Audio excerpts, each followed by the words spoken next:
বন্ধুত্ব ভেঙে যাওয়ার ভয় থেকেই ৫৬ বছরেও বিয়ে করেননি দুই বন্ধু। একজন বন্ধু মুসলিম, অন্যজন হিন্দু ধর্মাবলম্বীর। তবুও তাদের বন্ধুত্বের সম্পর্কে কোনো বিভাজনই স্থান পায়নি। তাদের কাছে শুধু বন্ধুত্ব শব্দটাই সব কিছুর ঊর্ধ্বে। শুনতে মনে হতে পারে এটি কোনো রূপকথার গল্প, কিন্তু বাস্তবে এমনটাই ঘটিয়েছে মাগুরার মোহাম্মদপুর উপজেলার বাবুখালী এলাকার মুদি ব্যবসায়ী শ্যামল দত্ত ও সরোয়ার।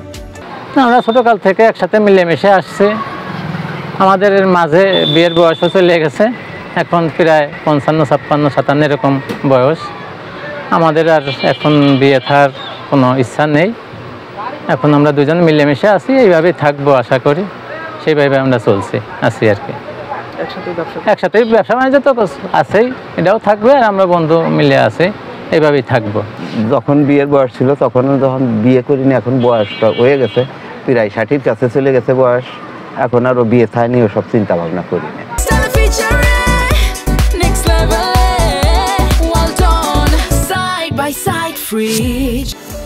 তাদের এ বন্ধুত্বে রয়েছে নিঃস্বার্থ ভালোবাসা, সীমাহীন বিশ্বাস ও একে অপরের প্রতি গভীর শ্রদ্ধা।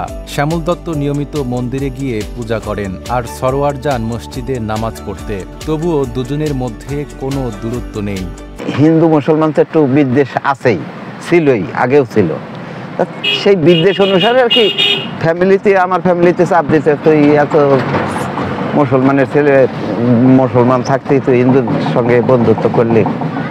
আমি এর জবাব দিতাম যে বন্ধুত্বর ভিতর কোনো হিন্দু মুসলমান, বৌদ্ধ খ্রিস্টান নাই, বন্ধু বন্ধুই। বিভিন্ন ধরনের কথা বলতো, হিন্দু মুসলমান বিভিন্ন রকমের এটা খাওয়া ওটা খাওয়া বিভিন্ন আর কি আজে বাজে কথা বলতো। ওগুলো আমরা তেমন একটা গুরুত্ব না দিয়ে আমরা বন্ধু সুলভভাবেই মিলেমিশে চলছি। এক সময় এসে ওগুলো আর কোনো কাজে লাগে নাই। এখন আমরা সেইভাবে এখন প্রায় ৩৫-৩৬ বছর যাবৎ একসাথে মিলেমিশে আছি। আগের ওইসব পূর্বে কোনো জায়জামেলার এখন নেই, কেউ বলেও না।